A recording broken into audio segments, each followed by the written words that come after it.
새로운 개념을 하나 좀 소개시켜 드리려고 하는데요. 네네. 이 초격차라는 개념인데 초격차. 네네. 그 따라올래야 따라올 수 없는 격차를 보여주는 뭐 그런 능력을 이제 초격차라고 하는데 그 혹시 초격차를 미술에서 얘기한다면 어떤 단어가 떠오르시죠? 명작? 명작. 걸작. 걸작자. 그건 뭐 말하자면 내용과 형식에서 또 주제에서 또 기술에서 표현해서 넘을래야 넘을 수 없는 어떤 초격차를 보여주는 작품을 우리가 명작이라고 하기 때문인데요. 제가 오늘 이야기하는 제 마음속의 첫 번째 명작은 바로 석굴암입니다. 통일신라를 대표하는 또 우리나라 뭐 전체 불교 미술을 대표하는 최고의 명작이라고 할 수 있는 석굴암을 여러분이 지금 보시고 있는데요. 예, 제가 고등학교 2학년 때 봤는데 이 작품 앞에 딱 섰을 때 전율이 쫙, 온몸에 소름이 쫙. 어떻게 보면 그게 제가 미술을 끊임없이 계속 공부하게 하는 하나의 원동력이 되었다라고 좀 말씀드릴 수 있을 것 같습니다.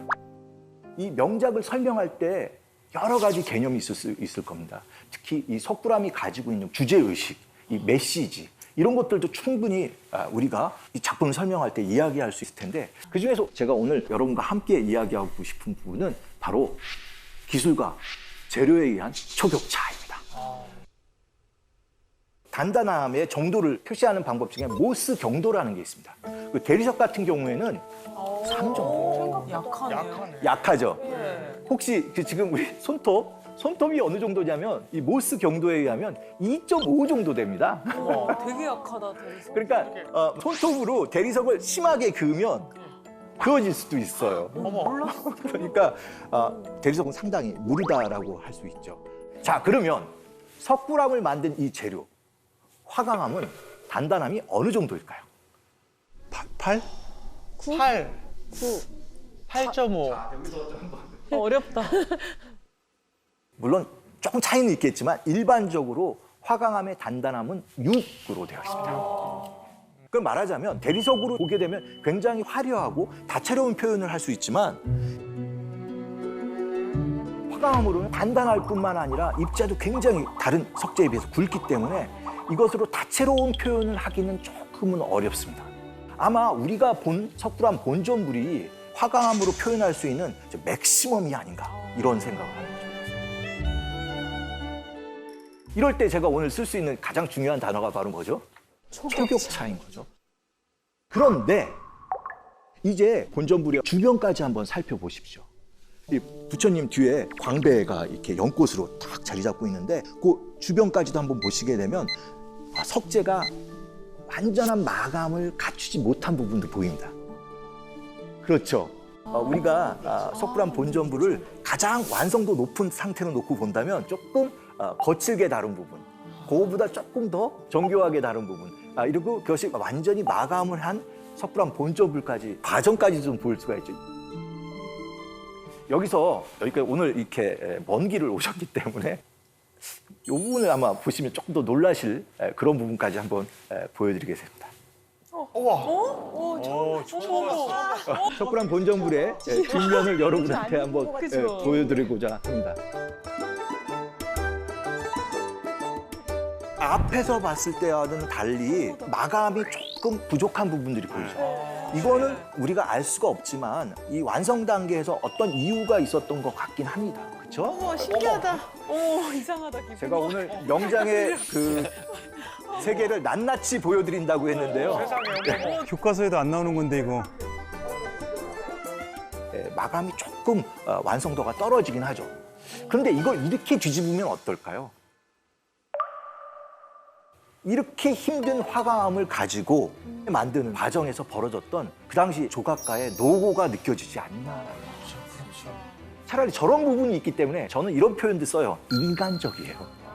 사실 앞에서 보면 너무나 장엄하고 웅장하기 때문에 자꾸 위축되어 가는 그런 느낌도 있는데 막상 이러한 부분을 보게 되면 우리 같은 인간이 만든 거구나.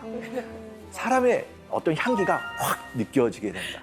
명작에 정말 가까이 가보면 이렇게 인간의 냄새가 물씬 풀어나게 됩니다. 이것까지 포함하고 감상을 해야 명작의 진짜 진면목을 느낀다고 할 수 있는데요. 또 새로운 각도로 이 석굴암을 한번 바라보도록 하겠습니다. 석굴암을 아래에서 이렇게 위를 바라다 보게 되면 또 하나의 연꽃이 부처님 머리 위에 펴 있습니다. 하늘의 별처럼 이것이 쏟아져 내려가는 이 장관을 볼 수 있는데요. 저런 형태의 지붕을 보게 되면 떠오르는 건축물이 하나 있습니다. 로마, 고대 로마를 대표하는 최고의 건축물 중에서 판테온이라는 건물이 있는데요. 둘을 한번 나란히 놓고 보도록 하겠습니다. 진짜 좋습니다. 네, 둥근 지붕이 있고요. 이 유사성은 우연은 아니라는 학설이 제기되고 있습니다. 우리가 이 부분을 찾아보려면 판테온을 좀 더 들여다봐야 되는데요. 이 판테온은 둥근 지붕만 가지고 있는 게 아니라 전체적인 평면, 단면까지도 구를 형성하고 있습니다. 직경은 대략 43m. 굉장히 크죠. 그 앞에 보면은 신전이죠. 그리스 신전처럼 페디먼트 지붕을 갖추고 있는 신전이 그 앞에 이 건물의 현관 역할을 하게 됩니다. 그러니까 신전을 통해 들어가면 이 원형의 거대한 판테온 내부 공간이 열려 있는 그런 구조를 하게 되죠. 조금 더 자세히 보시겠습니다. 저 건물이 언제 지어지냐면 AD 한 120년, 130년 그 사이에 지어지게 됩니다. 그러니까 2세기에 지어지는 건물이에요. 그때 지어진 건물이 뭐 조금 넉넉히 잡으면 2000년 동안 거의 완벽하게 지금까지 뭐 남아있죠. 건축물로 치면 이 판테온도 뭘 가지고 있는 거예요? 초격차를 가지고 있죠. 이 형태를 잘 한번 기억해 놓으신 다음에요. 이렇게 한번 보시죠. 오른쪽은 석굴암의 평면도입니다. 똑같아요, 완전. 석굴암 본전물을 둘러싸고 있는 부분도 원형이고요. 들어가는 일종의 현관 같은 역할을 하는 쪽도 좀 놀라울 정도로 유사하죠. 진짜 똑같아. 그런데 이 두 건물이 연대 차이는 한 600년 정도 납니다. 지리적으로는 어떻죠? 엄청 멀죠. 너무나 멀죠. 거의 지구의 반대편에 자리한다고 할 수 있을 텐데요. 근데 놀라운 거는 이것들이 DNA가 연결된다는 겁니다. 어떻게? 서울대학교 이주영 교수님의 논문에 의하면 이 판테온을 영향받은 작품이 중앙아시아에 있었다라는 겁니다. 제가 말씀드린 대로 어떤 건물을 지을 때 판테온 정도 건물을 가서 보게 되면 누구든지 자기 고향에 와서 저 정도 건물 짓고 싶어 해요. 그런 건물들이 아프가니스탄에 연결이 됐고 이 건물들이 가설이지만 실크로드를 통해서 경주까지 올 수 있었다라는 겁니다.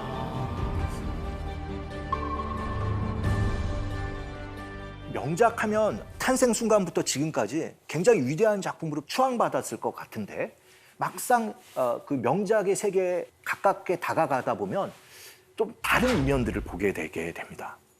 알려지기에는 1907년에 우편부가 석굴암을 발견을 했고 이것을 그 당시 일본인에게 아마 알려줬다고 했는데요. 그래서 석굴암이 완전히 잊혀졌다가 드라마틱하게 20세기에 발견된 것처럼 얘기하는데 이건 좀 사실이 맞지는 않고요. 당시 한국을 지배하려고 하고 있었던 일본인들에게는 이 당시에 아마 최초로 알려지게 된 것 같긴 합니다.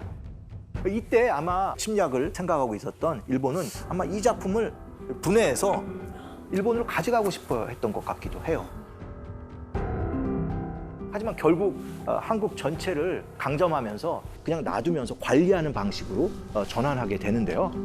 보시게 되면 이 석굴암을 완전히 분해해서 보수한다는 명목으로 콘크리트로 덮어서 재구성했다라고 할 수가 있죠.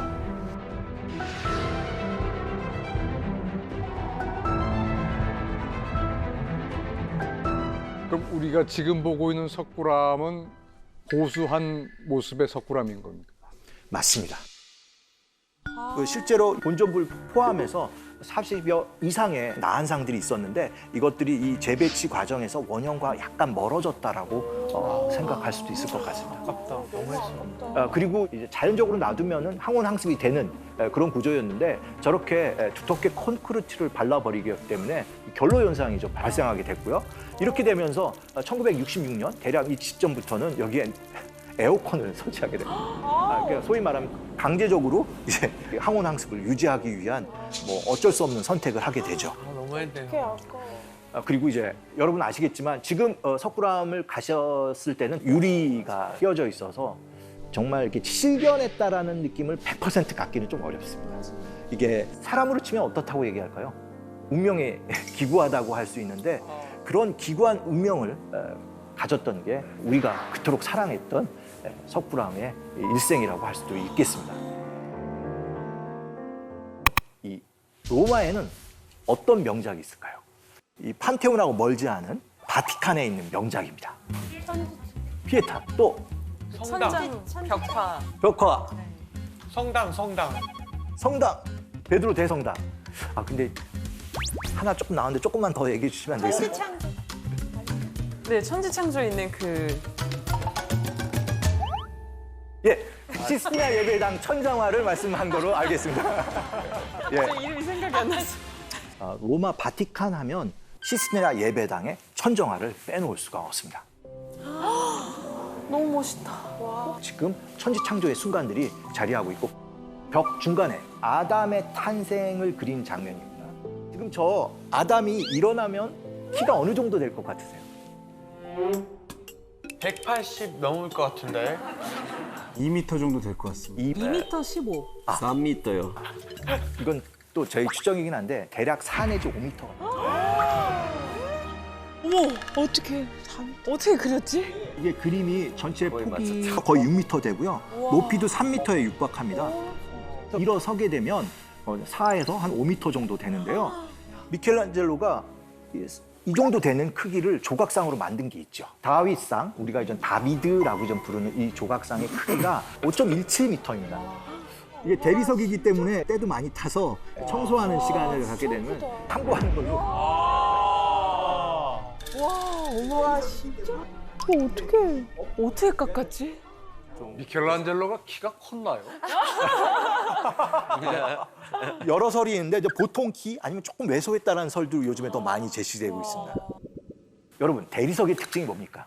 무르다. 무르다합니다. 무른 돌은 저렇게 서 있을 수 있을까요, 없을까요? 어렵다. 어렵습니다. 사실 이 조각도 기술력이나 재료로 놓고 봐도 그 당시 사람들한테는 어마어마한 충격이었고요. 나름대로 뭘 보여주는 거예요?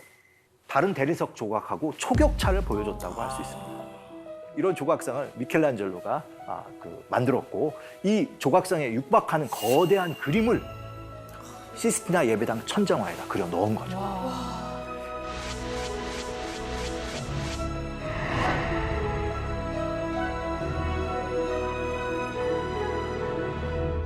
이런 작품을 누가 그리라고 하면 순순히 하겠습니다 하는 사람이 있을까요?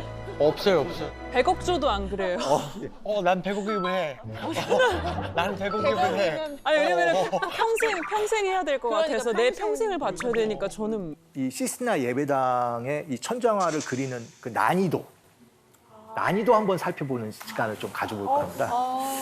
그가 이 당시에 썼던 편지글이 남아 있는데요. 뒤틀린 자세로 일한 탓에 몸이 활처럼 휘어버렸네. 허리가 창자 속으로 파고들어 균형을 잡으려면 말처럼 엉덩이를 뒤로 빼야 하지. 난 장님처럼 걸어 다니고 있어. 너무도 비참해진 나는 예술가도 아니라네. 그 시스티나 예배당 천정화에서 일하는 모습을 이렇게 표현한 것 같은데요.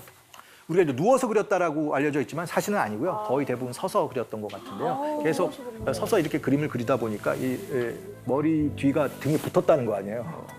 그리고 이제 물감이 계속 그 입안에 떨어지면서 이 창자가 꼬였다라는 이야기까지도 하게 되고 거의 이게 뭐 그림을 그리는 게 아니라 수련과 수행의 시간이었다라고 할 수 있고요. 사실 이 작품을 직접 그 바티칸에 가서 보실 때 대부분의 사람들이 놀라는 거는 보는 순간 목이 아파요. 잠깐 감상을 해도 좀 어떻게 보면 신체에 무리가 가는데 이 사람은 이거를 거의 5년씩 하면서 저 대작을 완성했기 때문에 그가 정말 이 작품을 향한 집념은 아까 우리가 설명한 그런 요소도 있었겠지만 정말 자기가 모든 것들을 다 바쳐서 이런 작품을 만들겠다라는 그 굳은 의지가 가장 아마 중심이 되었을 거라는 생각을 하게 됩니다. 자, 이 장면 어떠세요? 빛과 어둠을 만드시는 하느님의 그 모습인데요. 최근에 이 작품을 복원하는 과정에서 근접 촬영한 사진들이 지금 조금 알려져 있습니다.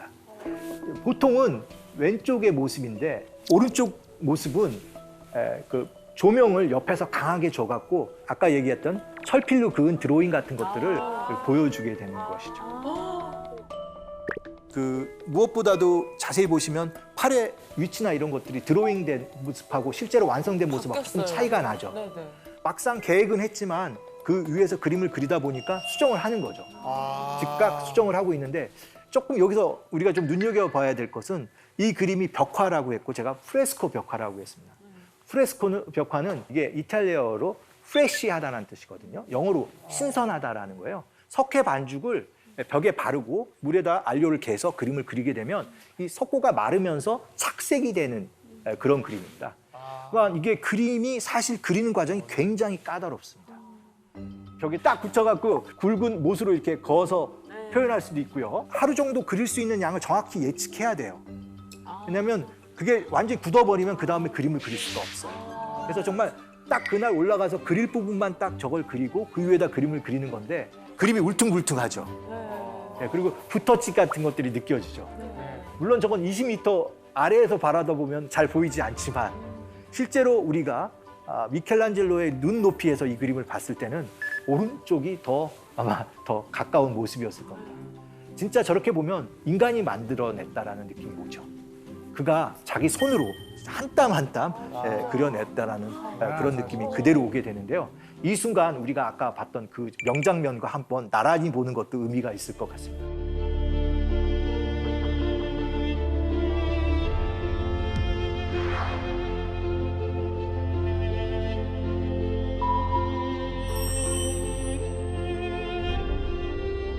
거대한 작품이고 넘사벽 작품이지만 그것들을 조금 더 우리가 다가가 봤을 때는 저런 좀 인간의 어떤 터치, 인간의 어떤 향기가 난다고 할까요? 사람의 어떤 느낌이 이렇게 물씬 나게 됩니다.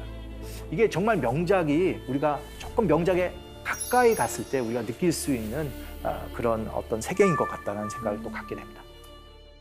그리고 사실 저는 미켈란젤로가 화가가 아니라 조각가로 알고 있었는데 네. 갑자기 그림을 또 이렇게 그린다는 것도 굉장히 새로운 천재니까 멀티. 놀랍기도 하고. 네. 실제로 미켈란젤로가 여러 조각을 했지만 그 자신의 이름을 가장 유명하게 알리게 된 첫 번째 조각 작품은 피에타라는 작품입니다. 그 작품을 통해서 진짜 조각가로서 나는 이 정도 하는 사람이라는 걸 주변에 완전히 각인시키죠.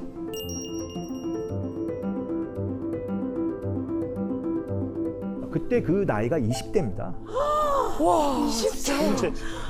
와, 천재다 정말. 이렇게 진짜 조각가로서 이름이 드높아지는 이 순간에 또 한 번 자기가 조각가로 승부할 수 있는 주문이 들어오게 됩니다. 당시 교황이 율리우스 2세인데요. 이 율리우스 2세가 자기의 무덤, 죽었을 때 묻히는 그 무덤의 조각을 미켈란젤로한테 맡기게 돼요. 이게 슈퍼 메가급 무덤이라고 할 수 있는데요. 높이가 거의 8에서 10m쯤 되고 여기에 들어가는 조각상이 40개가 넘는 걸로 되어 있었어요. 그러니까 쉽게 얘기하면 다비드상이 40개가 들어가는 거예요. 하지만 미켈란젤로는 자신의 이름을 완전히 낚이는 명작이라고 생각해서 이 작품에 혼신의 노력을 다 기울입니다. 좋은 조각을 하려면 뭘 해야 되냐면 멋진 돌을 만나야 되거든요.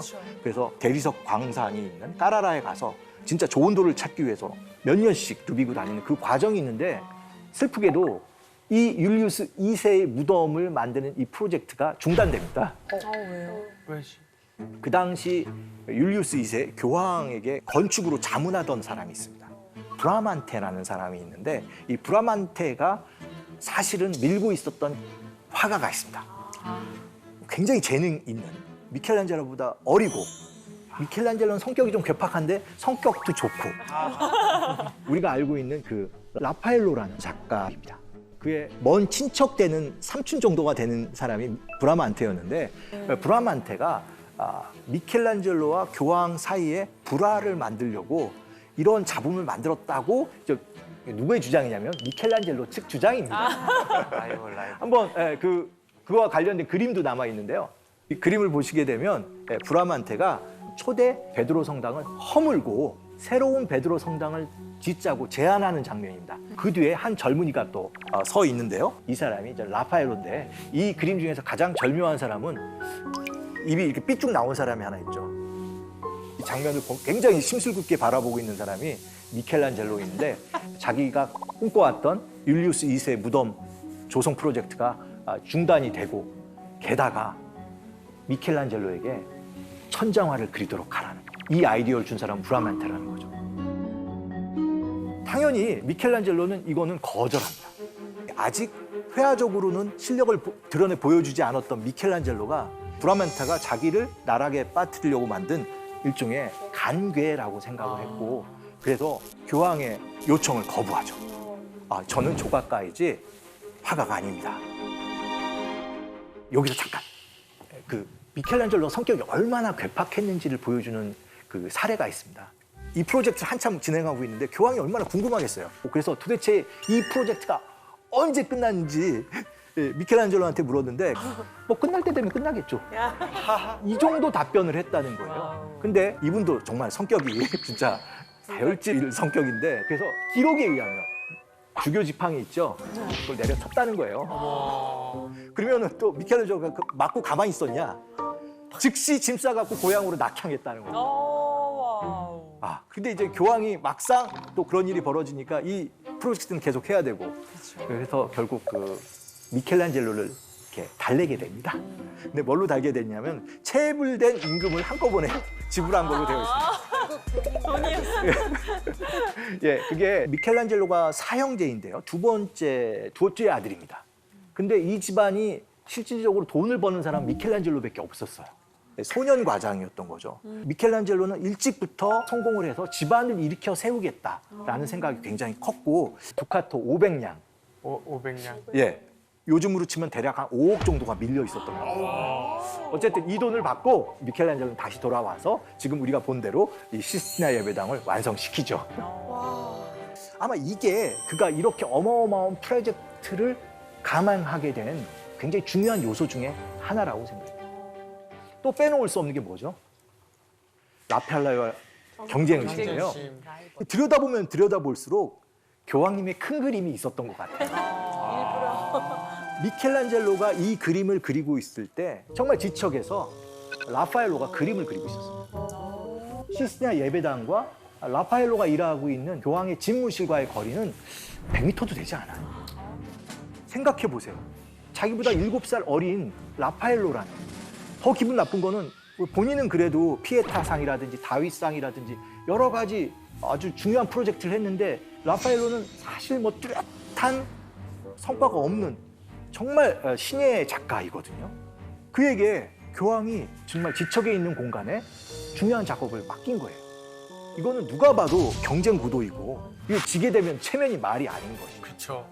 이게 이제 라파엘로가 그린 교황 집무실의 스탄차 그림인데요. 여기에 그 유명한 아테네 학당이 그려져 있습니다. 이 작품 속에서도 라파엘로가 미켈란젤로한테 느끼는 감정도 또 읽어낼 수가 있습니다. 라파엘로가 아테네 학당을 그리기 위해서 1:1 드로잉을 그렸고 그게 바로 지금 여러분이 보시는 이 드로잉입니다. 중앙이 비어 있죠. 네. 사실 여기에 한 사람을 더 추가하게 되는데요. 예, 사실 이 계단 앞쪽에 우리 쪽을 가장 많이 바라보고 있는 사람이 누구냐면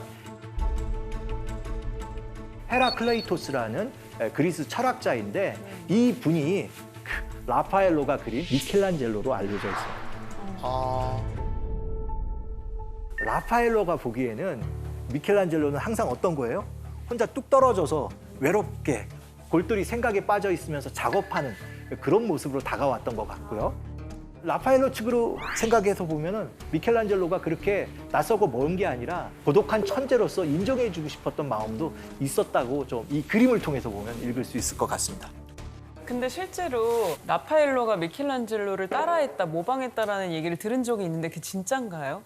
그 라파엘로의 특징 중에 하나가 뭐냐면 추격 능력입니다. 이런 사람 있죠. 만화 속에 무슨 싸우다 보면 그걸 그대로 배우는 주인공 있잖아요. 그렇죠. 약간 그런 모습이에요. 굉장히 그 처음에는 브라만테와 같이 우르비도라는 약간 시골 출신의 예, 그냥 로컬 화가였는데 피렌체에서 유학하면서 그림이 한 단계 업그레이드 되고요.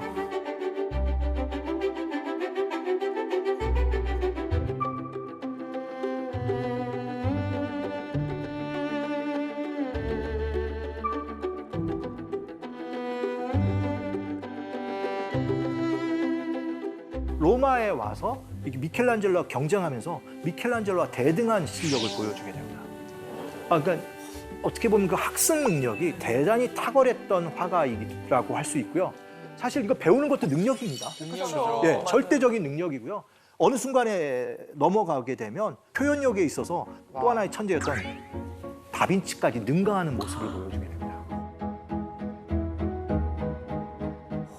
근데 여기서 3대 천재 뭐 이런 거. 아, 3대. 그 레오나르도 다빈치, 미켈란젤로 그리고 라파엘로를 얘기하는데 근데 여기서 안타까운 게 있죠. 라파엘로의 안타까운 점은 요절입니다. 요절 37살에 일찍 생을 마감하게 됩니다. 이르다. 예, 그것도 이제 여러 가지 이유가 있는데 그 대부분은 과로사로.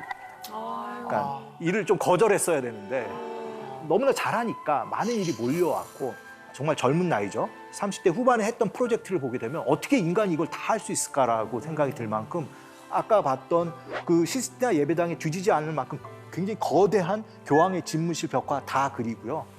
그 당시 또 성 베드로 성당 설계에도 또 참여하게 되고 또 일종의 지금으로 치면 문화재 청장 같은 역할을 하게 됩니다.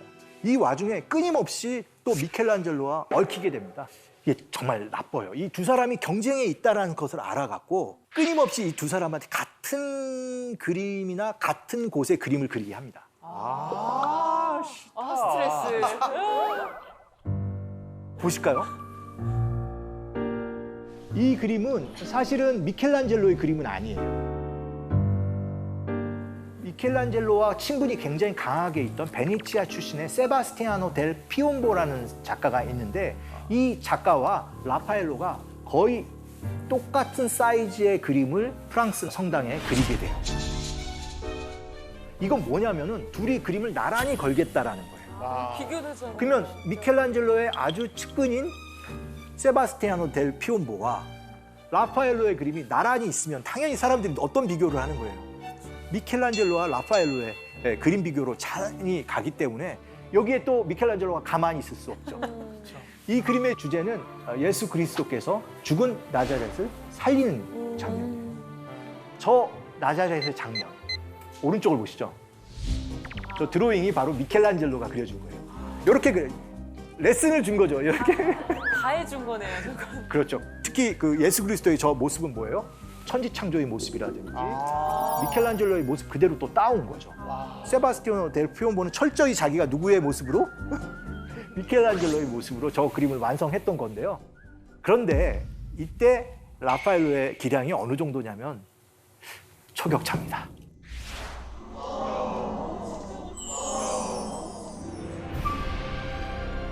산상에 올라와서 그 예언자들과 함께 만나고 그 아래에는 마귀 들린 아이를 치유하는 사도들의 모습들이 그려져 있습니다. 오, 진짜 멋있다. 진짜 너무 환상적이다.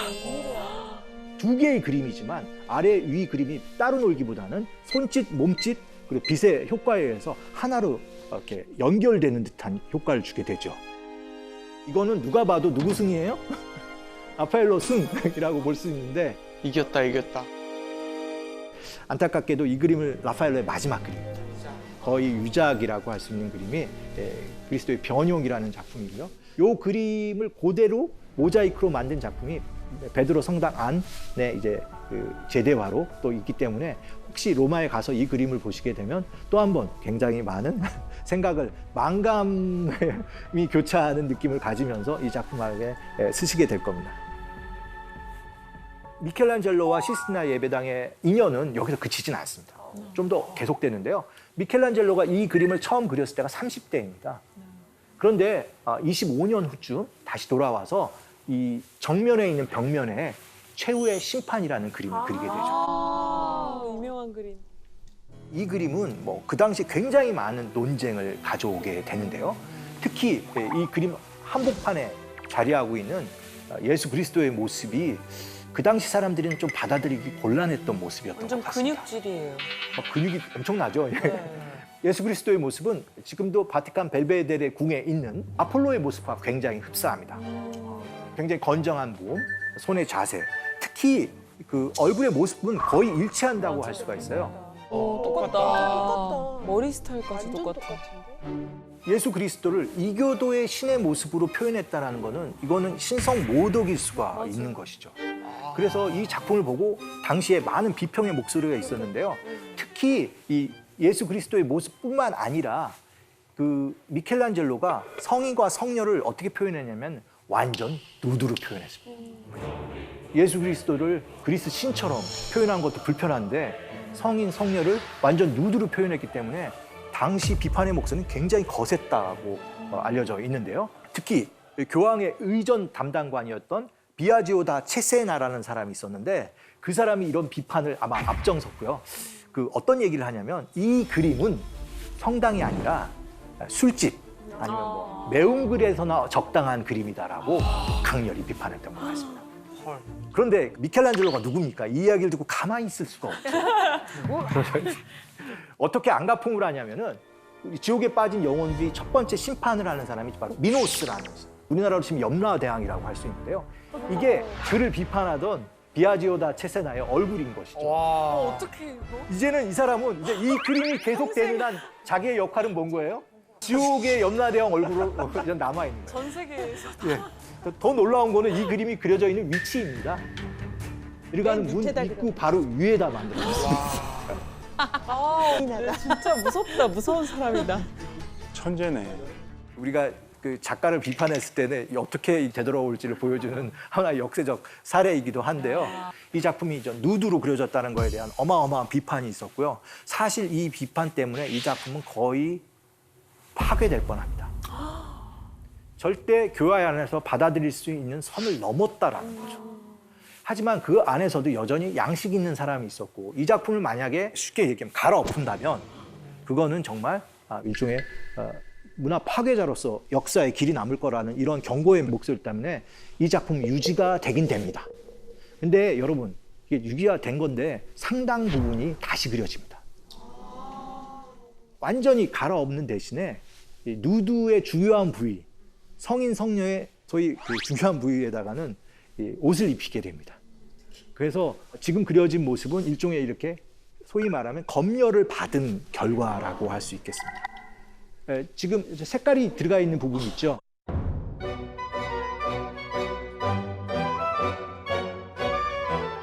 저런 들어간 부분들은 다시 다 쪼아내서 다시 그린 그림인데 근데 이거는 조금 배려를 한 건지 미켈란젤로가 죽은 다음에부터 이런 프로젝트를 해서 미켈란젤로는 이 상황을 보진 못했던 것 같고요. 이 작업에 들어갔던 화가들을 그 당시 사람들이 조롱하면서 기저귀 화가라고 했다는 거죠. 맨날 앉아서 뭐만 그리는 거예요? 기저귀만 그리고 있으니까. 무슨 말인가? 웬일이야. 근데 저 질문하고 싶은데 너무 우스운 질문일 수도 있는데 다 이렇게 중요 부위를 이렇게 빨간색으로 해놨는데 저 파란 부분만 엄청 넓은 면적으로 이렇게 가려놨는데 그거는 왜 저렇게 많은 수정이 필요했는지 궁금해지는데. 어차피 이건 편집이 될 수도 있지만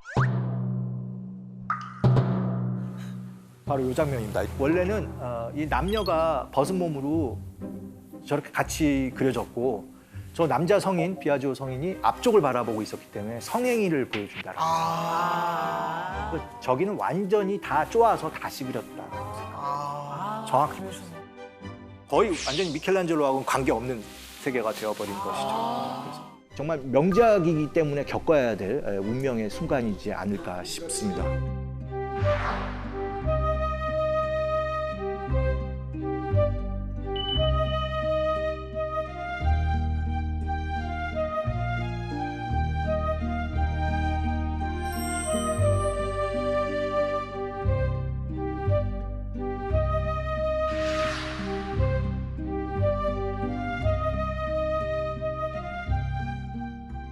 이 미술계에 가장 뜨겁게 달아오르던 이슈가 하나 있는데요.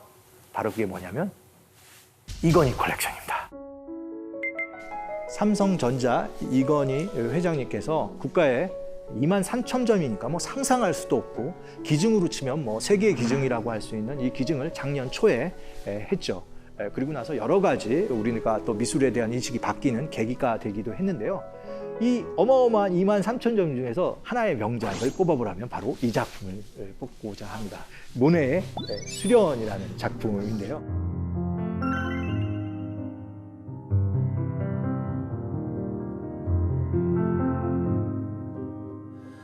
인상주의를 대표하는 화가 모네, 빛의 마술사라는 그야말로 굉장한 멋진 타이틀을 가지고 있는 작가가 바로 이 모네인데요. 그 모네가 생애의 마지막에 가장 자신의 예술혼을 다 바쳐서 그린 그림이 바로 이 수련 연작이고요.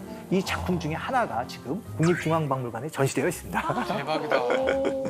수련, 이게 어떤 꽃인 것 같으세요? 연꽃입니다. 근데 이 숫자가 무슨 뜻이냐면 물숫자가 아니라 잠자는 숫자예요. 잠자는 연꽃이에요. 밤에는 이렇게 오므라들었다가 아침이 되면 피는 그런 꽃이고요. 1889년 그 파리 엑스포 때 에펠탑이 만들어집니다. 근데 다른 사람들은 다 에펠탑에 관심이 많았는데 이 꽃과 식물에 관심이 많았던 이 모네는 그때 출품되었던 이 수련이라는 이 꽃에 완전히 매료돼요. 이 소담한 이 생김새뿐만 아니라 이 은은한 향기, 아마 여기에 완전히 매료되면서 지베르니에 있는 자기 연못을 이 수련으로 가득 채우게 됩니다. 어머, 진짜. 대박이다. 모네가 거의 생애 마지막을 쏟아부었다고 하는 곳이 지베르니 정원인데요. 이 규모는 한 3,000평 정도 되는데 굉장한 부를 일군 것 같지만 조금씩 늙혀 나가신 겁니다. 그래서 처음부터 이렇게 한 게 아니라 처음에는 월세 사시다가 돈을 조금씩 모으시면서 주변을 한 칸 나가다 드디어 이 길 건너에 있는 조그마한 개울을 이용해서 큰 연못을 만들고 여기가 자기가 사랑하는 꽃을 심고 꽃이 변해나가는 순간순간을 다 그림으로 그리게 된 거죠. 이때 그가 그린 수련 연작이 대략 한 몇 작품 된다고 생각하시겠어요? 100작품 될 것 같은데. 엄청 많으니까 한 수백 작품 정도 되나요? 수백 작품.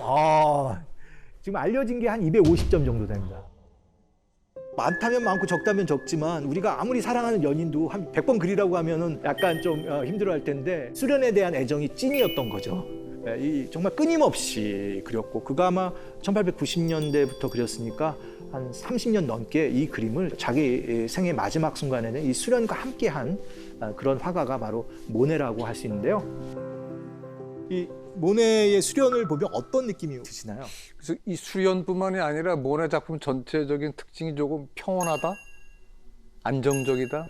네, 사실 이게 전체적으로 모네의 그림을 보게 되면 굉장히 편안하고 안정감 있는 그림인데요. 그의 삶을 이렇게 들여다보면 정말 불꽃 같은 그런 삶을 살게 됩니다. 정말 도전의 연속이었고요. 그렇기 때문에 굉장히 많은 상처까지 받았던 사람이 모네라고 할 수 있습니다. 그는 인상주의의 첫 번째를 열었고 그야말로 생애 마지막 순간에 가서는 인상주의를 완성한 화가가 바로 모네라고 할 수 있죠. 그러니까 인상주의의 개척자이자 완성자가 모네인데요. 그를 대표하는 초기 그림이 바로 뭐냐면 해돋이 또는 일출이라는 작품이고요. 또 가장 중요한 타이틀은 인상입니다. 그러니까 인상 해돋이 또는 인상 일출이라는 작품이 여러분이 보시고 있는 이 작품인데요. 1872년도에 그려졌고요. 이게 이제 작품이 이후에 공개되면서 사람들이 완전히 당혹감에 빠지게 됩니다. 이게 그림이냐는 거죠. 당시 평론가가 이 그림 보고 약간 조롱조롱 본질을 그린 게 아니라 인상을 그린 거라고 했는데 모네부터 이런 식의 그림을 그리는 일련의 화가들을 대표하는 이름이 되어버린 거예요. 인상주의가 되었죠. 원래 좀 이름이 이렇게 시작하는 게 많죠. 약간 비판하거나 조롱하는 것들이 그 이름이 되어버리는 어떻게 보면 대명사가 된 경우가 많은데 이 그림을 왜 그렇게 당시 사람들이 불편해하겠냐면은 지금 우리가 이 그림은 명작으로 얘기를 하기 때문에 이게 어떻게 보면 자연스럽고 그가 즉흥적인 표현 같은 것들을 담아냈다라고 하지만 당시 사람들이 이런 그림을 공개적인 곳에서 본 적이 없어요. 이거는 불편한 그림이고 그리고 특히 저 앞에 해돋이 일출을 그린 저런 붓터치들은 이게 이 화가가 선이나 제대로 그릴 수 있었을까? 라는 비판을 그 당시에 할 만큼 조롱거리가 되었던 거죠. 이게 어느 정도로 심하게 조롱이 되었냐면은 이 인상파들이 모여서 그리는 그룹전이 있었는데 그 그룹전을 조롱하는 그 만화입니다. 내용이 뭐냐면 임산부는 들어가면 놀라실 수가 있으니까 출입을 금하는 그런 장면입니다. 그 당시 사람들에게는 너무나 혁신적인 그림이었고 도대체 받아들일래야 받아들일 수가 없었던 그런 그림이었던 거예요. 선도 하나 제대로 그리지 못해서 그런 어떻게 보면 실력도 안 되는 일련의 화가들이 이거 표준어입니다. 개발 세발 그린 그림이 바로 인상파 그림이라는 그런 얘기가 있었던 거죠. 근데요, 그러면은 모네 그런 붓터치 같은 거를 저렇게 조롱할 만큼의 그런 사람들이 그 당시에 그럼 좋아했던 그림은 어떤 그림인지. 그래서 제가 하나 가져왔습니다. 그 당시에 일반적으로 우리가 풍경화하면 생각했던 그림입니다. 사진 같다라는 게 우리의 첫 느낌이고요. 나무는 나무처럼, 산은 산처럼, 들판은 들판처럼 있는 그대로 그려야 되는 게 이게 그림의 어떻게 보면 정석이었는데 이런 기본적인 룰을 완전히 깬 화가가 모네였던 거죠. 그러니 오른쪽에 익숙한 사람들이 보기에는 왼쪽은 좀 받아들이기 너무 어려운 파격적인 그림이었던 겁니다. 이 비교해놓으니까 정말 왜 그랬는지 이해가 되네. 결국 뭐 당시 화가뿐만 아니라 지금 화가들도 그림이 팔려야 생계를 이어나갈 수가 있는데 그렇죠. 그림이 안 팔리기 때문에 모네도 굉장히 힘든 삶을 살게 됩니다. 거의 한번 무명의 삶을 30년 이상 살았다고 할 수 있겠죠. 아유, 예. 포기 안 한 게 되나. 와. 그런데 모네가 여기서 점차 전략을 수정합니다. 소위 말하는 연작을 시작합니다. 연달아 그리는 거예요. 그러니까 사람이 이해를 못하면 이해할 때까지 그리는 거예요. 그게 바로 뭐냐면 이 모네의 연작 시리즈가 탄생하는데 가장 유명한 연작 그리고 그가 진짜 화단에 이름을 강하게 남긴 연작은 건초더미 연작입니다. 와. 이 건초더미 연작을 거의 40년 넘게 그리게 됩니다. 똑같은 건초더미를 아침에 그리고 저녁에 그리고 봄에 그리고 가을에 그리고 이런 식으로 건초더미와 나를 감싸고 있는 대기의 순환과 변화를 면밀히 관찰해서 계속 그리는 거예요. 시시각각 변화하는 자연의 환경을 그림 속에 담고 싶어 했던 거죠. 그 부분을 각인시킨 게 바로 이 건초더미 연작이라고 할 수 있고요. 정말 이 작품이 팔려나가기 시작하는데요. 그 당시 일반적으로 마켓에서 그림이 팔렸던 가격은 대략 300~400만 원짜리 그림이었던 거예요. 근데 이 건초더미 연작이 드디어 인정받으면서 가격이 순간 10배 뜁니다. 네, 3~4천만 원씩 팔리고. 그리고 사람들이 모네가 무엇을 하려고 했는지, 그가 그렇게 혼신적으로 해서 그리려고 했던 것이 무엇인지를 이 시리즈를 통해서 알게 되는 거죠. 이제 그렇게 되면서 작품값이 오르게 되고 그가 그러면 지베르니에 있는 자기 집을 넓히게 되죠. 선생님 그러면 모네랑 마네는 뭐가 달라요? 마네와 모네, 인상주의의 최고의 적은 저는 뭐라고 생각하냐면 두 사람의 이름이 같다라는 거예요. 같은 게 아니라 영어로 써놓으면 더 비슷해요. 우리만 헷갈리는 게 아니라 모든 인상주의 연구자나 미술사학자들이 다 혼동스러워하고요. 심지어는 당시 사람도 헷갈려 있고요. 더한 거는 둘도 헷갈려 있습니다. 아 진짜 이게 두 사람의 이름이 너무나 혼돈스럽죠. 잠깐 그러면 우리 마네의 그림을 보겠습니다.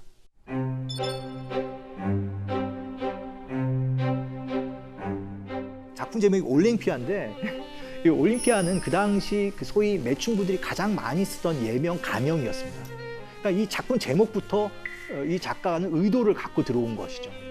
그 소위 말하면 그 당시에 어떤 성문화를 신랄하게 비판하는 의도로 이 그림을 그렸다고 볼 수 있고요. 누워있는 여인의 그 모습, 특히 목에 감싸고 있는 저런 그런 장식성 이런 것들이 다 저속한 느낌을 고의적으로 주려고 했다라고 보는 것이죠.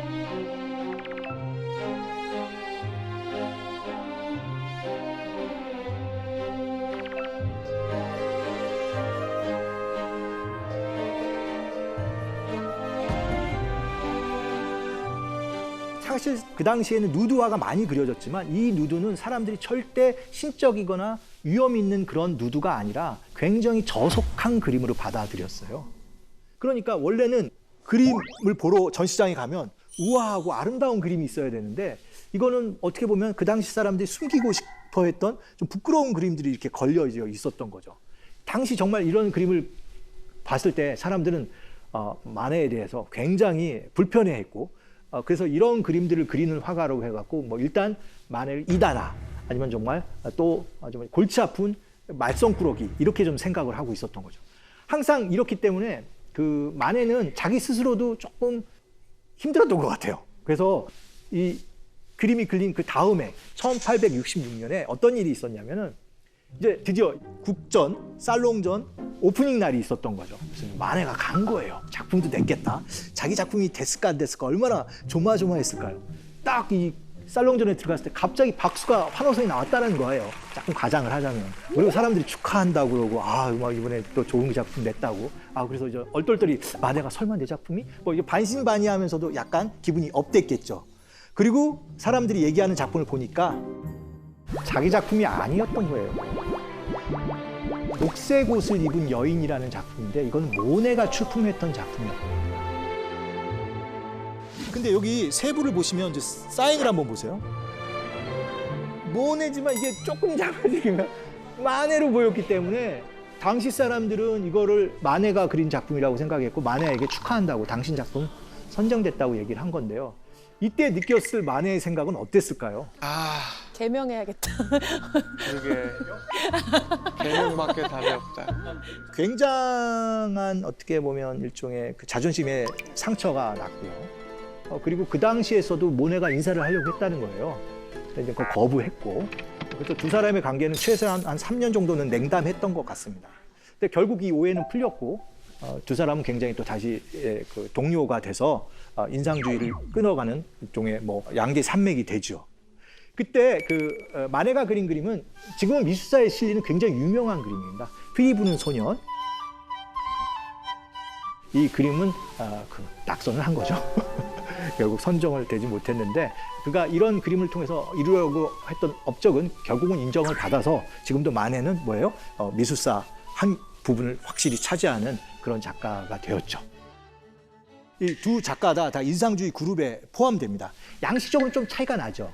예, 그 어떻게 보면 삶의 인상을 그리려고 했기 때문에 그 만해의 그림에는 인물들이 좀 더 많습니다. 그리고 그 작업 과정이 스튜디오 프로덕션이 좀 많아요. 그러니까 스튜디오 안에서 그림을 그리다 보니까 조금 더 빛이나 이런 것들도 좀 대조가 좀 많고 좀 그렇긴 한데요. 상대적으로 모네는 굉장히 중요한 게 현장 완성형. 현장에서 모든 것들을 거의 대부분 완성하기 때문에 그림 톤이 전체적으로 좀 밝죠. 그리고 풍경화가 좀 더 많고. 그런데 정말 이게 참 비극적이에요. 그가 이렇게 성공의 가도로 막 넘어갈 때 또 개인적 고통과 위기가 찾아오게 됩니다.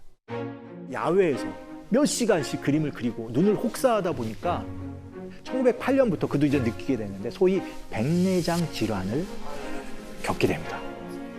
그러니까 지금은 거의 수술을 통해서 완치가 가능한데 그 당시에서는 수술 성공률이 10에서 20%밖에 안 돼서 수술을 하는 게 굉장히 위험했던 거예요. 그래서 그도 이제 이 수술을 계속 미루게 되는데 결국 그는 완전히 그 한 1923년 정도 되면 시력을 완전히 잃어서 수술을 할 수밖에 없는 그런 상황이 오게 됩니다. 이 와중에 그가 이제 계속 그 그림을 그리게 되는데요. 한번 보시겠습니까?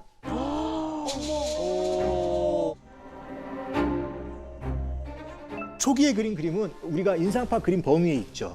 활달한 붓터치도 있지만 그 대기의 표현 이런 것들이 잘 살아있지만 백내장 질환에 굉장히 심하게 앓을 때는 그 형태가 완전히 좀 일종의 뭉그러졌다고 할 수 있고 강한 붉은 빛만 그림 전체를 감싸고 있는데요. 사실 그가 이 안질환, 백내장을 앓았을 때 더 큰 그 개인적 시련을 겪게 됩니다. 자신을 돌보던 첫 번째 부인이 죽고 나서 그를 돌보던 두 번째 부인이 죽게 됩니다. 알리스죠. 알리스가 이때 또 죽게 돼서 그는 뭐 굉장한 또 개인적 위기에 빠지게 되는데 특히 그가 항상 의지했던 큰아들도 또 1914년 뭐 그때쯤에 이제 사망합니다. 비슷한 시기에 또 1차 세계대전이 벌어지게 됩니다. 이제 전쟁의 공포, 그 개인적인 고독 이런 것들이 엄습하고 있고 그 와중에 어떻게 되는 거예요? 시력을 계속 잃어가고 있었을 때 이 노화가에게 남은 선택은 거의 없었던 것 같아요. 그런데 이제 놀라운 거는 그가 아마 자기의 생애 마지막 70대 중반을 넘어가면서 이런 생각을 한 것 같아요. 대작을 남깁니다. 이때 또 놀라운 거는 자기가 그 당시 가장 사랑했던 이 수련 연작을 통해서 정말 넘을 수 없는 초격차를 한번 보여주게 됩니다. 이게 바로 그가 남긴 수련 대장식화라는 그 그림인데요.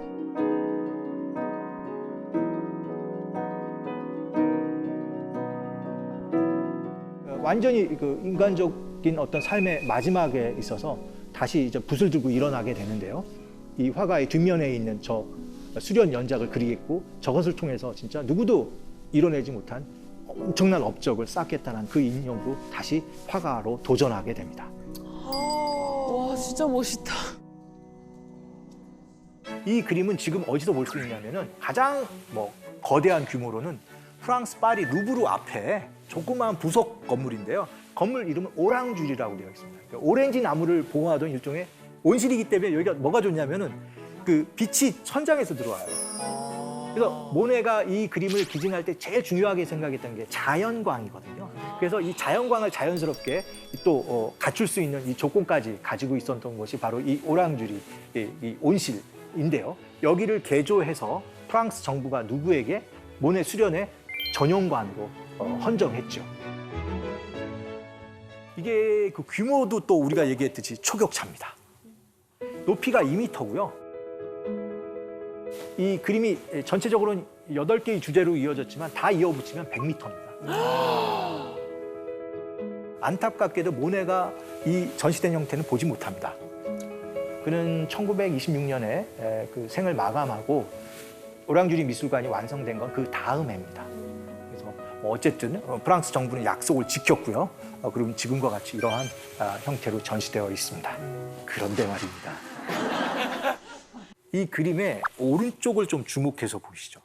이 그림은 프랑스 파리 오랑주리에 있는 모네 그림입니다.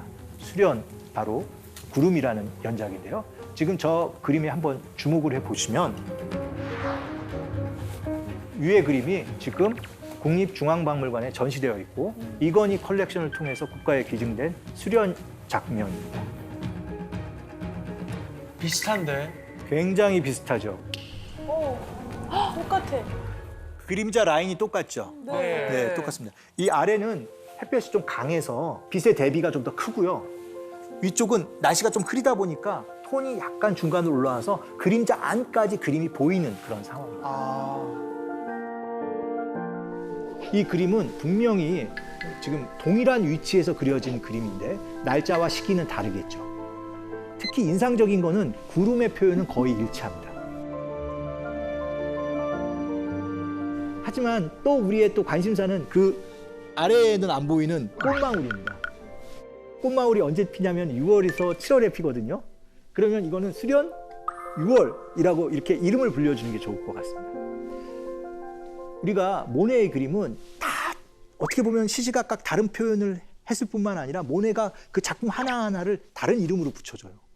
개별화시키고 개성 있는 하나의 객체로 만들거든요. 이렇게 봤을 때 수련이라는 전체적인 타이틀 속에서 이 모네가 끄집어내려고 했던 그 의미를 좀 더 짚어볼 필요가 있고 이렇게 놓고 본다면 구름 또는 뭐라는 거예요?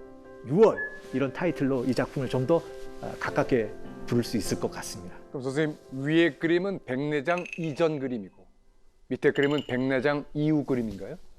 아닙니다. 이제부터 모네는 기억을 이용합니다. 그래서 그게 궁금했어요. 보고 그린 건지. 예. 어느 순간에는 시선의 물리적 환경에 완전히 매료되어 있다가 거기서 이제 벗어나서 소위 말하면 심상을 이용하는. 바로 그래서 이 그림들은 다 백내장을 극히 심하게 알고 있을 때 그린 겁니다. 둘 다. 예. 연대에 대해서 학자마다 다르지만 대부분 1918년부터 죽기 직전에 26년까지 그린 것으로 되어 있고요. 대부분 전 세계에 있는 박물관에서도 연대를 그 폭으로 잡습니다. 특정하기가 조금 어렵습니다. 이런 일화까지 우리가 낱낱이 들여가다 보면은 인상주의에 대한 생각도 살짝 바뀌면서 그들이 처음부터 이루려고 했던 그런 도전 정신이라든지 그런 것들을 또 자기 스스로 사회에 인정받으려고 노력했던 그 지난한 과정. 하지만 또 그것들이 성취하는 과정에서 또 벌어졌던 인간적인 또 고난사. 모네도 그것들을 다 극복해내면서 자기의 마지막 최고의 작품을 완성시켰고 아마 그것이 있었기 때문에 그가 생애 마지막까지 화가로서 활동할 수 있었던 것 같습니다. 어둠 속에서 하나의 초가 빛을 발하죠. 그런데 자세히 보시면 어떠십니까? 그게 굉장히 약합니다만 또 주변을 아주 따뜻하게 감싸는 아주 매력적인 시각 효과를 또 줍니다. 돌이켜보면 과거에도 이 촛불을 그린 작가가 있습니다. 17세기 프랑스에서 활동했던 조르주 들라뚜르라는 화가가 그린 그림인데요. 촛불은 아니라 등잔불이 등장하고 있지만 촛불과 거의 비슷한 효과를 보여줍니다. 영어로 캔들 라이트 이펙트라고 해갖고요. 촛불 광선 효과라고 하는 기법을 17세기에 굉장히 많이 유행하게 됩니다.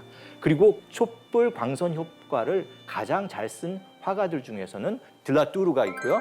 이 작가의 다른 작품을 보면 그림 화면 한가운데 뭐가 있어요? 촛불이 있고 그 촛불이 주변에 이 주사위 놀이를 하고 있는 사람의 얼굴을 쫙 비추고 있습니다. 그러니까 그 배경은 어떻게 되죠? 완전히 어둠에 빠져 있죠. 저도 이 작가를 좋아했는데요. 일반적인 미술사에서는 이 작가는 바로 앞 선배님의 영향을 많이 받은 거로 되어 있습니다.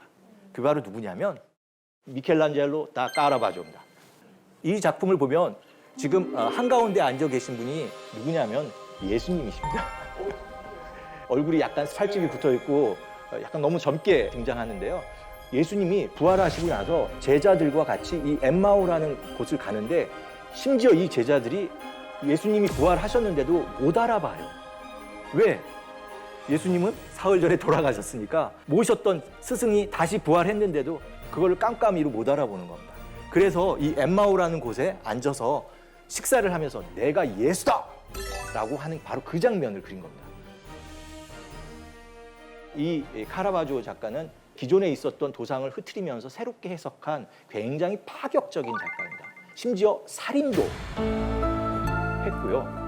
그 일종의 범죄자가 돼서 쓸쓸하게 생을 마감하는 굉장히 강렬한 삶을 살고 간 그런 작가이죠. 여기에는 촛불은 없지만 촛불 광선이 있는 것처럼 중앙에 빛이 있고 주변은 어둡게 되어 있습니다. 바로 이런 그림을 그린 까라바조의 영향으로 들라뚜르가 촛불을 이용한 그림을 그렸다고 저는 배웠습니다. 사실 미술에서 구도가 같으면 많은 게 같은 겁니다. 보시게 되면 예수님의 매장을 그린 카라바조의 모습은 이렇게 대각선으로 되어 있죠. 라뚜르의 작품도 대각선으로 되어 있습니다. 그렇고 촛불의 효과라든지 등장인물을 아주 거칠지만 자연스럽게 끌어낸 이런 것들이 제가 보기에는 이 작품은 아류라고 생각했어요. 누구의 아류?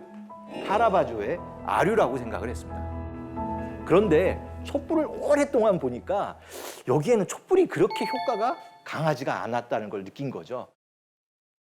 그런데 이 작가는 확실히 촛불의 느낌을 그림 속에다 집어넣었습니다. 지금 세바스티아노 성인이 화살을 맞고 치료를 받으려고 하는 바로 그 순간을 그린 그 장면인데요. 그 뒤에 보이는 횃불 같은 불을 보면 횃불이 타오르면서 움직이는 그 움직임들, 그거에 의해서 형태가 아주 미묘하지만 분명하게 자라나고 있습니다. 이런 그림을 그린 작가가 바로 라뚜르라는 작가였고요. 지금 생각해 보니까 촛불에 관한 한 누가 더 대가예요? 라뚜르가 대가였다는 것을 알게 되었습니다. 동로마 제국, 비잔틴 제국의 수도가 어디죠? 아, 역사학과 출신인데. 아, 이 정도는. 콘스탄티노플. 예, 맞습니다. 콘스탄티노플은 지금 어디입니까? 아, 또 아는 거 질문해 주셔서 감사합니다. 터키, 이스탄불. 맞습니다. 예. 지금 터키 이스탄불에 가시면 지금과 같은 이 성당을 들어가 보실 수가 있습니다. 하기야 소피아라는 성당이고요. 한국어로 번역하면 성스러운 지혜라는 의미의 성당입니다. 지금 이 안에 들어가 보면 둥근 지붕이 올라가 있습니다. 높이가 거의 55m까지 되고요. 이 둥근 지붕의 폭은 거의 30m를 넘습니다. 이런 거대한 둥근 지붕이 하늘에 매달려 있듯이 있죠. 왜 제가 매달려 있냐고 하냐면 그 당시 사람들이 그렇게 생각했습니다. 이 돔을 보시면 그 조그마한 창들이 어디에 있어요? 이 돔 바깥쪽에 빙 둘러서 있습니다. 그리고 그 창을 통해서 빛이 들어오게 되죠. 낮에는 햇빛이 들어오고 밤에는 달빛이 이 공간을 채우게 됩니다. 그리고 이제 빛이 들어오는 효과 이런 것을 보게 되면 이런 작품을 만든 사람은 빛에 대해서 고민을 많이 했다라는 것을 알 수가 있는데요. 이런 것들은 중세 시대 미술을 관통하는 굉장히 중요한 주제가 되고요. 이러한 빛의 흐름, 빛의 효과를 극대화한 미술들을 중세 미술에서 자주 만나게 되게 됩니다. 그리고 이곳에 촛불이 있으면 얼마나 좋을까요? 죄송하게도 현대 문명에 의해서 촛불은 아니라 전등을 켜놨고 있습니다. 그런데 우리는 뭘 이용하는 거죠? 상상력을 이용해서 저게 샹들리에에 뭐가 있다고 생각하시면 돼요?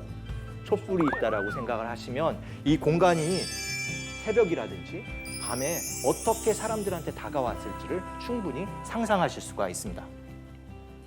그리고 바로 여기에 이러한 공간 건축적 구성만 있는 것이 아니라 이 촛불이나 이 미묘한 빛의 흐름을 아주 잘 끄집어낼 수 있는 미술이 있습니다. 그게 바로 뭐냐면 이런 모자이크가 곳곳에 있습니다. 흥미롭게도 하기야 소피아 성당은 원래는 기독교 성당이었죠. 그렇지만 오스만 투르크가 이곳을 1452년 점령하고 나서는 모스크로 씁니다.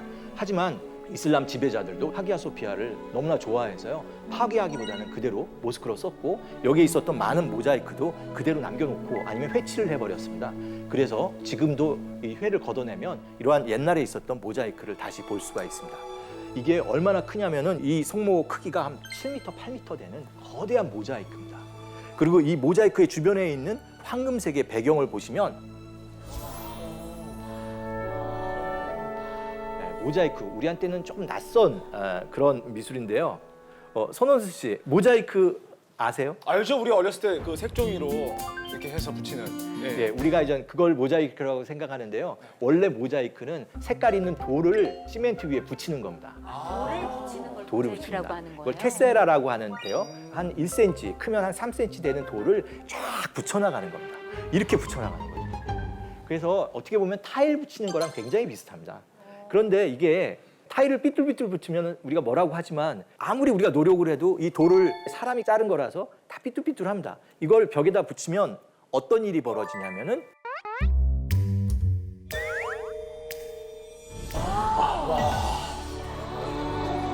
정말 레이버 인텐시브합니다. 물론 거기서 보면 이것들이 다 하나의 형태로 보입니다만 화가를 필력이라고 하는데요. 이 모자이크 공의 실력은 얼마나 치밀하고 아주 일정한 간격으로 붙이느냐가 실력이 됩니다. 자, 여기서 상상력을 이용해서 이 앞에다가 촛불이 있다고 생각을 해보세요. 빛이 반사되고 이것이 약간 일그러져 있기 때문에 굉장히 미묘한 효과를 주게 됩니다. 여러분 생각을 해보세요. 형형색색의 이 아름다운 돌이 들어가 있는 겁니다. 그러니까 엄청나게 제작비가 많이 들고요. 시간도 많이 듭니다. 지금 우리가 종이로 이렇게 한 거는 모자이크의 맛을 조금만 보는 것이죠. 하지만 그런 걸 통해서 진정한 모자이크를 이렇게 한번 또 상상하실 수도 있습니다. 아까 말씀하셨던 지금은 이스탄불이라고 부르는 처음에 생겼을 때는 콘스탄티노플이었고요. 그 전에도 역사가 또 있습니다. 비잔티움이라는 도시였습니다. 그래서 세계의 역사를 갖고 있는 인류 역사의 하나의 중요한 도시라고 할 수 있는 것이 바로 이 이스탄불입니다. 방금 봤던 하기야 소피아 성당은 왼쪽에 있는 거고요. 이게 530년경에 만들어진 겁니다. 정확하게 532년에서부터 537년 그 정도에 만들어진 건데요. 우리나라로 치면 삼국시대에 만들어진 건데 지금까지도 거의 완벽하게 남아 있습니다.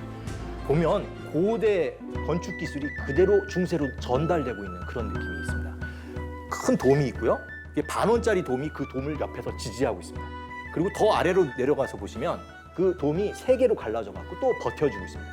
그래서 공간적으로 아름다울 뿐만 아니라 기능적으로도 아주 완벽하게 건물들을 지탱하고 있는 감성적이고 상상력을 자극하지만 그것들을 굉장히 논리적인 건축 구조물로 유지하고 있는 게 바로 여러분이 보시고 있는 하기야 소피아 성당입니다. 이 성당이 너무 좋아서 오스만 투르크의 술탄이 17세기 초에 똑같은 거를 건너편에 하나 더 집니다. 그래서 오른쪽에 있는 거는 블루 모스크의 모습입니다. 놀랍지 않아요? 기독교의 성전이 뭐가 되는 거예요? 이슬람 사원의 기준이 또 되는 거니까요. 굉장히 흥미로운 이런 아름다운 광경을 터키 이스탄불에 가면 보실 수가 있습니다.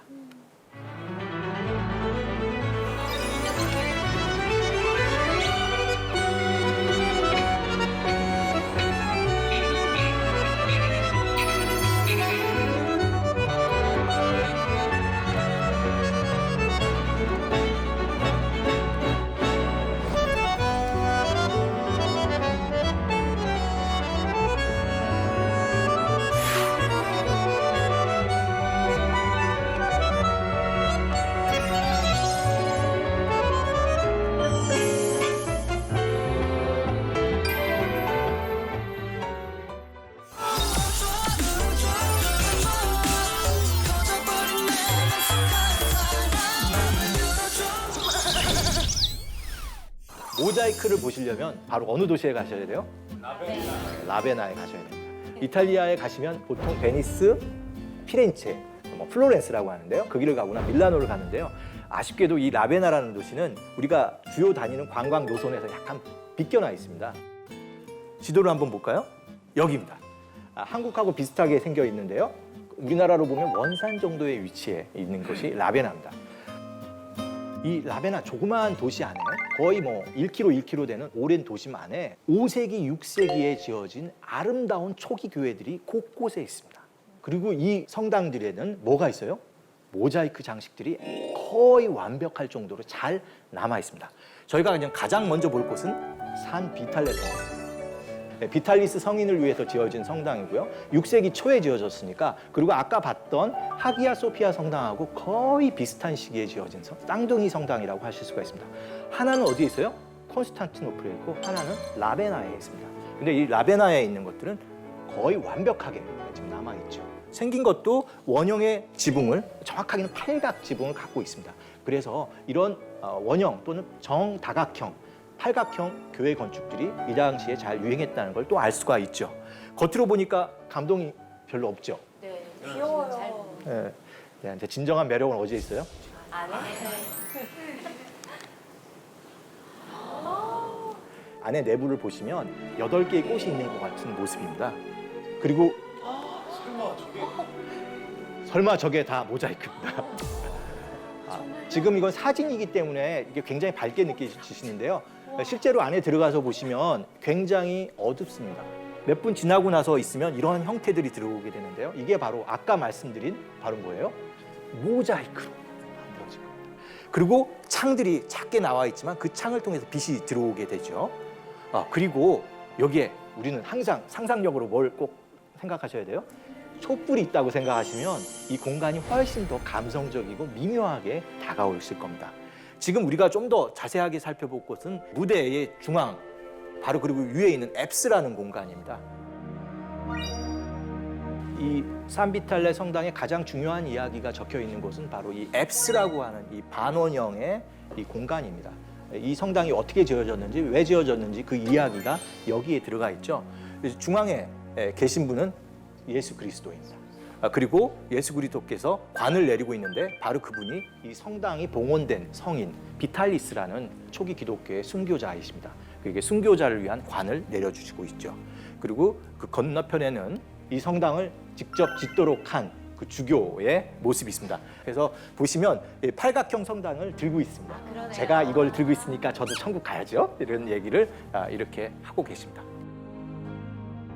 근데 진정한 이 성당의 메시지는 안쪽으로 깊숙이 들어가서 보셔야 되는데요.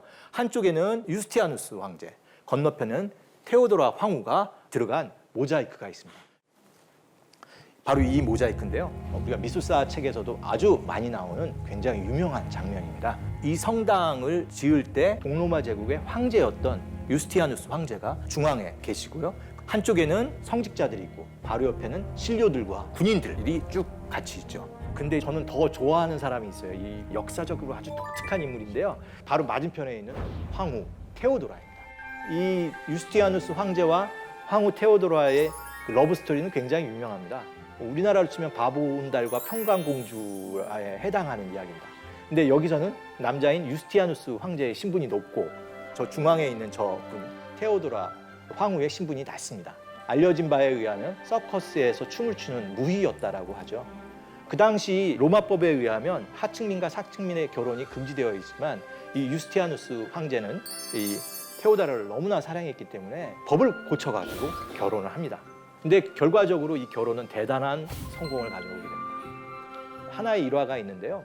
유스티아누스 황제가 등극하고 나서 얼마 안 있다가 큰 위기에 처하게 됩니다. 전차 경주장에 있던 사람들이 순간에 폭도로 변한 거예요. 한 3, 4만 명의 폭도가 벌어져서 떠나지 않으면 목숨을 잃을 위기에 빠지게 됩니다. 그래서 도망가려고 해요, 유스티아누스 황제가. 근데 그것을 막은 사람이 바로 누구냐면 황후 테오도라입니다. 황후 테오도라가 황제의 옷은 황제의 옷이지만 수위로도 좋다. 차라리 이 옷을 입고 여기서 죽자. 이렇게 유스티아누스 황제를 설득을 했고, 그때 갑자기 정신을 찾은 이 유스티아누스 황제는 아주 유능한 장수였던 벨리사리우스를 이용해서 다시 이 반란을 완벽히 제압합니다. 그리고 나서 지은 성당이 하기야 소피아 성당입니다. 물론은 오래된 성당이지만 그때 불타갔고요. 다시 재건한 그런 인연을 가진 성당이 바로 하기야 소피아 성당이기도 합니다.